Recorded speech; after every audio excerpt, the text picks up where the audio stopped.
Welcome to 2026, parents. This one's for you.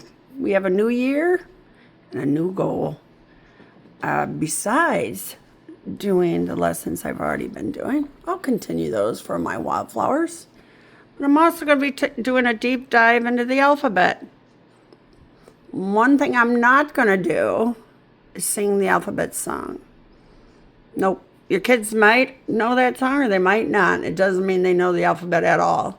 It doesn't mean they know uppercase, lowercase, and the sounds associated with each one. Doesn't mean a thing. It means they learned a chant these songs, and we're not going to do that. The other thing we're not going to do is get excited when they do A, B, C, D in order. In fact, if you would like to see if your child knows how to do the alphabet, mix it up. Take your finger and say they can't say it until you point to it. Start with odd F's and M's.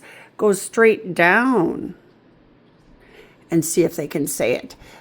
Go backwards. Instead of left to right, go right to left. We read left to right. The song goes left to left. They've seen the alphabet left to right, sorry. And doesn't mean a thing. You'll know. Yep. If they know how to write their name, ask them which letter. Point to all the letters in their name, see if they actually know the letter. Say the sound and see which letter they decide makes that sound. We all know some kids are gifted, but most will not successfully do that when they're in preschool or kindergarten. It takes work. It's a hard thing to do, and we don't think of the alphabet as being hard. I'm going to be using this. This list right here comes from this book I love, and I've already introduced you to this book for preschool, Write and Reuse, A Dry Erase. The one thing I can say right now is don't use it to teach the alphabet. And because it's great for learning how to find motor skills. You can teach these shapes. You can teach, chit chat about colors. And you can even trace the letters. It does teach them if you look carefully. It's got a number 1, straight down, pick it up.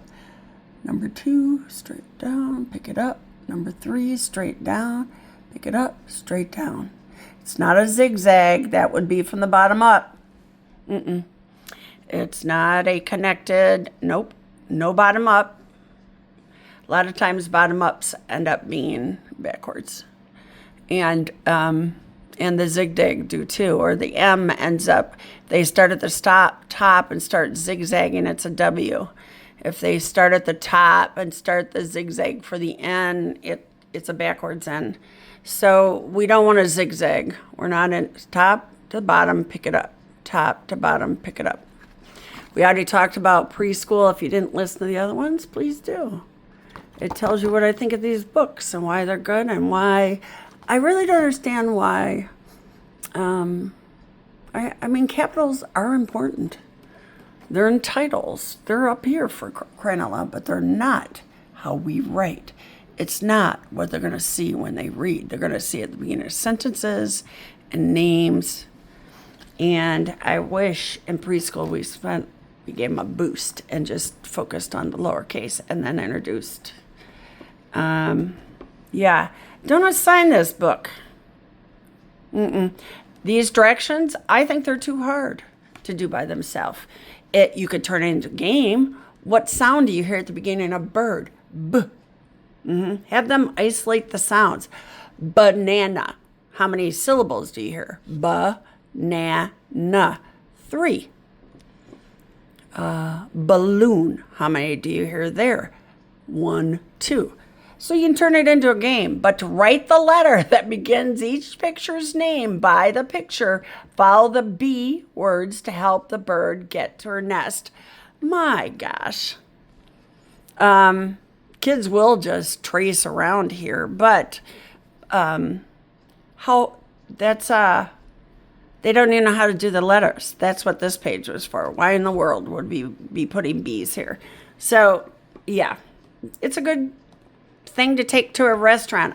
I send them home with parents with the suggestion when you're in the car with them, when you're at a restaurant, when you're in a waiting room, when you're at grandma's, especially meals, turn off the technology and interact with them. It can be a game. And I would also suggest you trace. I was playing around here in a different video. We can do a matching thing. Let them pick the uppercase, you pick the lowercase. But it's all a chit chat. It's all parent guided. I would not read the directions out loud with them. And you can turn it into a game. But it's hard. And a lot of these things, if you're just learning how to write the uppercase, lowercase, and match it with the sound that it produces, what? This is way too hard. This makes more sense, but it's too hard. So just do it as an activity together. This right here is kindergarten first, but this is high kindergarten first. This is not where we're starting. So, yeah. Ending sounds. I'd rather have them listening to the sounds like pig. Don't even put the letter in yet, or you write it in. P, I, G. What's the ending sound? They do need to isolate sounds. G. Then you write the G. Web. W, E, B. Count all the sounds. And then isolate that last one. W, E, B. So there is a right way and a wrong way to do this. Together with parents, do not make them write it. You write it. And if they really want to write it, if they're an emergent reader, then you put a dotted G in there. And then they can trace it. There. W, E, B. Put a line. And you can introduce them. Notice they're all lowercase. So when my alphabet deep dive for this year, my new goal is the alphabet. And I'm going to use lowercase letters. I'm going to use these. $6 or so on Amazon. This pad of paper we're going to use when we write was from the Dollar Tree. And it has it has the letters here. I don't know if it's $1. Nothing seems to be $1 anymore, but it's not going to cost a lot.